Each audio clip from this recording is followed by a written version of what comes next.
बनी इसराइल में एक शख्स को 1000 दीनार की जरूरत थी, तो वो समंदर पार कर दूसरे किनारे पर एक मालदार आदमी के पास पहुंचा और 1000 दीनार कर्ज मांगा।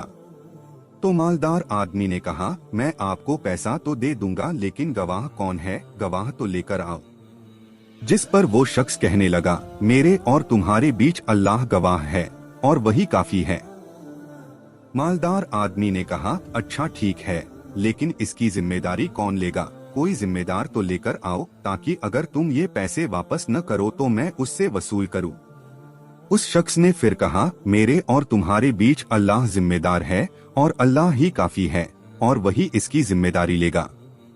उस शख्स का जवाब सुनकर मालदार आदमी उसे कर्ज देने के लिए राजी हो गया और तिजोरी से 1000 दीनार निकाल कर देते हुए कहा कि ये पैसा वक्त पर लौटा देना। तो उस शख्स ने कहा ठीक है, और फिर समंदर पार करके अपने घर चला गया और जिस जरूरत के लिए कर्ज लिया था उस जरूरत को पूरा किया। जब कर्ज अदा करने का वक्त आया तो वो शख्स 1000 दीनार लेकर घर से रवाना हो गया। समंदर के पास पहुंचकर कश्तियां तलाश करने लगा, लेकिन कोई कश्ती नहीं मिली। काफी तलाश के बाद जब उसे कोई कश्ती न मिली तो उसे बड़ी फिक्र हुई कि कहीं कर्ज अदा करने से पहले मेरी मौत न आ जाए। वो समंदर के किनारे मारा मारा फिरने लगा, लेकिन कोई सवारी नहीं मिली।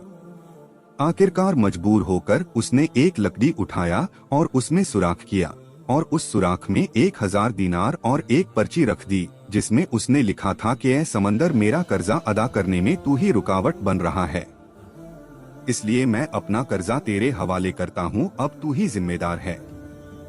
फिर उसने लकड़ी का सुराख बंद करके उसको समंदर में बहा दिया और अल्लाह से दुआ की, ऐ अल्लाह, मेरा कर्जा अदा करने में यही समंदर रुकावट बन रहा है, मैं तुझे गवाह बनाता हूँ, अब तू ही गवाह और तू ही जिम्मेदार है। जब कर्ज वापस मिलने का वक्त आया तो वो मालदार आदमी भी इस उम्मीद से समंदर के किनारे पर आया कि शायद कोई कश्ती आ रही होगी, लेकिन उसे वहाँ कोई कश्ती नहीं मिली। थोड़ी देर इधर उधर परेशान होने के बाद देखा कि एक लकड़ी समंदर में बहती हुई चली आ रही है।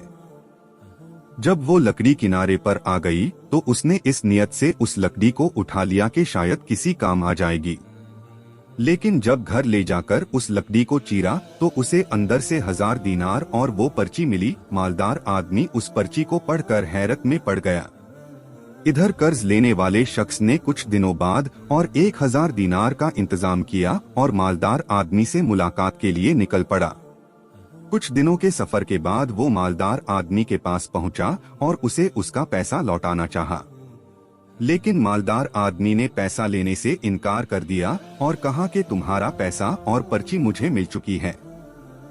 इस वाकये के बाद दोनों लोगों के दरमियान ईमान की एक नई चिंगारी रोशन हुई और इस वाकये से हमें भी एक सबक मिलता है कि जो अल्लाह का हो जाता है, अल्लाह ताला समंदर और दरख्तों को भी उसके हुक्म पर चला देता है और अल्लाह ऐसे लोगों से हकीकी तौर पर मोहब्बत करता है।